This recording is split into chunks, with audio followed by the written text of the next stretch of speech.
Title page of A Description of New England, 1616, A Description of New England, in full A Description of New England, or, Observations and Discoveries in the North of America in the Year of Our Lord 1614, with the success of 6 ships that went the next year, 1615, is a work written by John Smith and published in 1616 as a propaganda piece advertising the fertile land, abundant resources, and general plenitude that was to be found in the New World.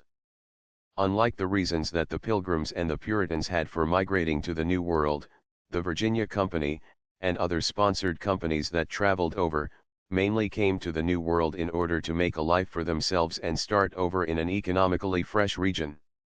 Smith's work described the situations and circumstances that were to be found in the New World, but it mainly promoted Smith in his abilities of being a travel guide and helpful resource in navigating the New World if the English wanted to migrate there.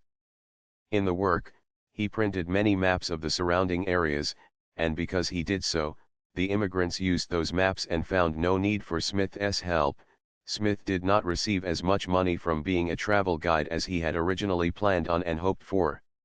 His work, however, did enable the new settlers to come over with some background knowledge about the general area and people inhabiting it. The work goes into great detail about the wildlife, plants, majestic landforms like the mountains, and other natural features, such as streams and the sea, both of which offered a seemingly endless amount of food. Smith appealed to the idea of the wilderness as a refuge, even if the riches were hard-earned, which was something that the religious refugees needed to hear at the time of their leaving their native countries. The New World was a dangerous place when the settlers first arrived, with harsh weather, many Indian tribes, and wild animals, but the amount of resources that were available, or as available as Smith said that they were, was itself almost worth the trip. Smith describes the purest waters, proceeding from the entrails of Rocky Mountains. He describes the amount of food that was available for the taking. In the harbors we frequented, a little boy might take of such delicate fish, at the ship's stern, more than 6 or 10 can eat in a day, but with a casting net we took thousands when we pleased. It was a place where the settlers believed they were free to start their lives over and turn their lives completely over to God and His will for them. Even if Smith didn't believe in God necessarily, he was careful to include the ideas of God and religion in the work, as it was something that the majority of the population valued in their lives. Smith further encouraged the settlers by telling them that there can be no better reward than planting and building a foundation for his posterity, got from the root earth by God's blessing in his own industry, without prejudice to any. This is similar to the idea of manifest destiny that prompted the migration west in the 19th century.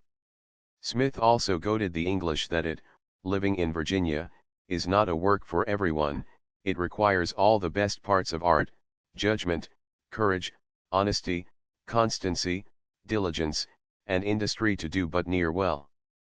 This is a clever tactic that Smith uses to coax the English over to the New World.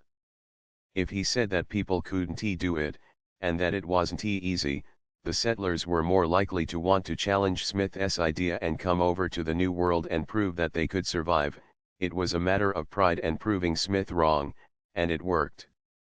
Even if hundreds of people died during their first few months or years here because they did not know how to work, or they didn't want to work, Smith's efforts to publish propaganda about the New World built a firm foundation for us who live in the United States today, allowing us to build stable communities, and later to expand westward where a large portion of our population resides currently.